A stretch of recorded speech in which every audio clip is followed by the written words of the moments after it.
What if Oscar Piastri's crash before the start in Australia was not simply driver error, but a sign of something much more worrying within McLaren?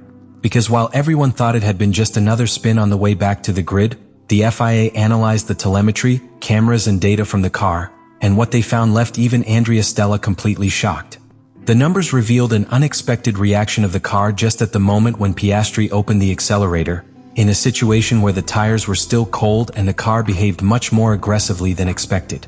What seemed like a simple error ended up becoming a much more disturbing technical reconstruction because the data suggests that it was not just the driver.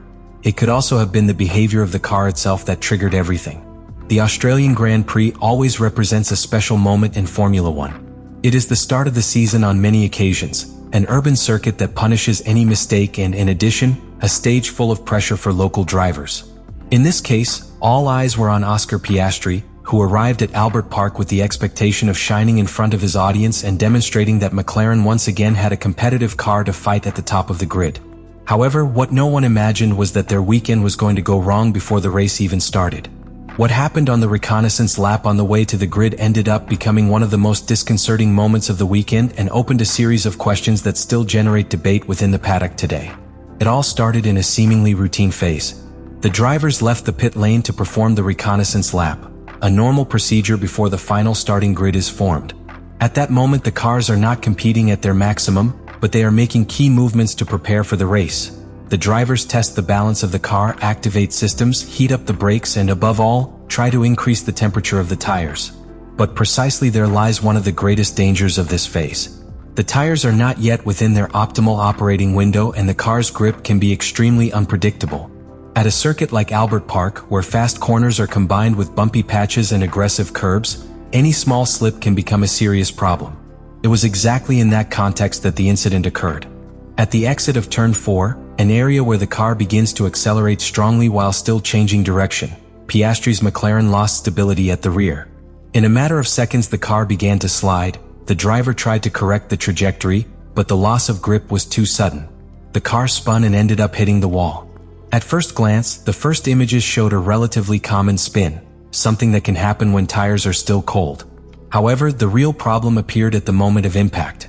The angle against the barrier seriously damaged the right front suspension and the front structure of the car, causing damage that made it impossible to repair the car in time for the start.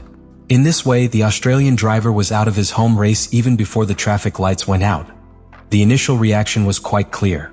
Many observers interpreted the accident as a driving error in a delicate phase.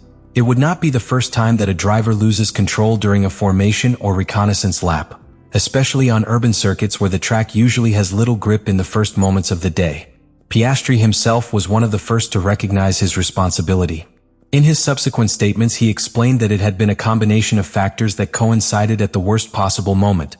Tires that were still cold, an area of the circuit with complicated curbs, and a power delivery that perhaps arrived earlier than he expected. However, the pilot also dropped an interesting idea. According to him, the incident was not the product of a single obvious error, but of several elements that align themselves negatively in a fraction of a second.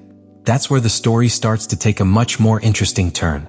Because when the FIA began the full analysis of the incident, what seemed like a simple spin began to reveal much more complex technical details. The engineers reviewed all the available tools, onboard cameras, external recordings of the circuit, and above all, the complete telemetry of the car. This type of analysis allows us to reconstruct with enormous precision what happens at each moment. How much accelerator the pilot applied, what was the engine's torque delivery, how the tires responded, and what movements the steering wheel made at the critical moment. In modern Formula One, each of these parameters is recorded thousands of times per second, creating a kind of X-ray of the accident. The data showed something that was not clearly visible in the images. At the exact moment Piastri began to open the throttle at the exit of the corner, the car responded more aggressively than expected. The combination between the engine's power delivery map and the level of grip available in the tires generated an extremely rapid loss of traction. In other words, the car went from having stability to losing control in a very short instant, leaving the driver with very little room to react. This type of behavior can be especially treacherous because it does not always give clear prior signals to the driver. When it occurs, the loss of adhesion comes suddenly and any attempt to correct it usually comes too late. For McLaren, this analysis had important implications. It didn't necessarily mean there was a structural problem with the car, but it did suggest that the car could have an extremely narrow operating window under certain conditions.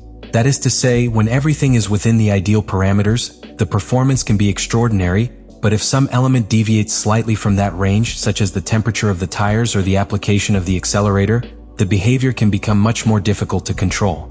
These types of features are not uncommon in today's Formula One, where teams push every aspect of performance to the absolute limit. Therefore, within the team the reaction was deeper than it seemed from the outside. Andrea Stella understood perfectly well that a driver can make mistakes, but she also knew that when the data reveals such abrupt reactions in the car, it is necessary to analyze every detail to understand exactly what happened. And that analysis was precisely what ended up generating the feeling of surprise within McLaren. Because what started as a seemingly simple accident ended up showing car behavior that deserved to be studied with much more attention. And this is where the story gets even more interesting. Because when engineers began to compare this incident with other previous data from the car, patterns began to emerge that could explain why Piastri's accident was not as simple as it first seemed. But to really understand what the FIA discovered, you first have to analyze in much more detail what exactly the McLaren's telemetry revealed at that critical moment. From that moment on, the incident was no longer seen as a simple error on the track and began to be analyzed with the level of depth that characterizes modern Formula One. When the FIA began studying the full telemetry of the McLaren, engineers had access to a huge amount of information: throttle position, engine torque delivery, tire temperature, wheel rotation speed, brake pressure, and steering wheel movements. Each of these parameters allows us to accurately reconstruct what happens in the car in every thousandth of a second. And what appeared in that data was precisely what changed the reading of the accident. In the images of the circuit, it seemed that the car had simply lost its rear end when accelerating, something relatively common when the tires have not yet reached their ideal temperature. But the telemetry showed a much more revealing detail. At the exact moment Piastri began applying power exiting the corner, the engine's torque delivery system reacted more aggressively than the driver probably expected. This caused a sudden transfer of force to the rear wheels when the level of grip was still limited. In simple terms, the car received more power than the tires could handle at the time, which triggered the loss of traction that ended in the spin and impact with the wall.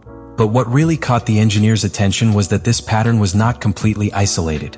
When comparing the telemetry of the accident with other data from the car, it was observed that the McLaren had a very marked characteristic.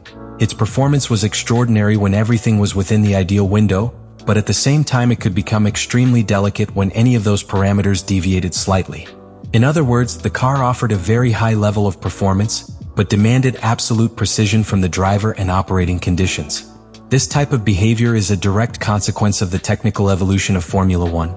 Teams push every element of the car to the absolute limit in search of performance. The result is cars that are incredibly fast, but also very sensitive to any change in aerodynamic balance, tire temperature, or power delivery. In the case of McLaren, the analysis suggested that the engine's electronic map and the general configuration of the car could generate especially abrupt reactions in phases where grip was not yet fully established. For Andrea Stella, this conclusion had important meaning. It was not about finding culprits, but about understanding exactly what had happened. In Formula One, every incident is an opportunity to learn something about the behavior of the car. And in this case, the data offered a clear warning. The car had enormous potential, but it also required extremely precise control when the tires were not yet in ideal condition. For McLaren and Andrea Stella, what was truly shocking was not just the accident itself, but what the data behind it revealed. The car showed enormous potential when everything was within the ideal window of operation, but at the same time it made it clear that this window could be very narrow in certain circumstances. These types of characteristics are common in cars designed to the absolute limit, where each small improvement in performance can be accompanied by more sensitive behavior and less tolerant to errors. The Piastri incident, therefore, was not only a sporting blow before the race, but also a technical warning that forced the team to observe more carefully how the car reacted in critical phases such as tire warm-up. In the end, what seemed like a simple spin before the start ended up becoming a very valuable piece of information to better understand the true character of the McLaren. The FIA reconstruction showed how a chain of cold tire factors, aggressive power delivery, and delicate track conditions can trigger an accident before the race even begins. And precisely for this reason, this episode left a clear lesson within the paddock. In modern Formula One, where every detail is optimized to the extreme, the line between maximum performance and error can be incredibly fine. Let me know in the comments what you think about all this.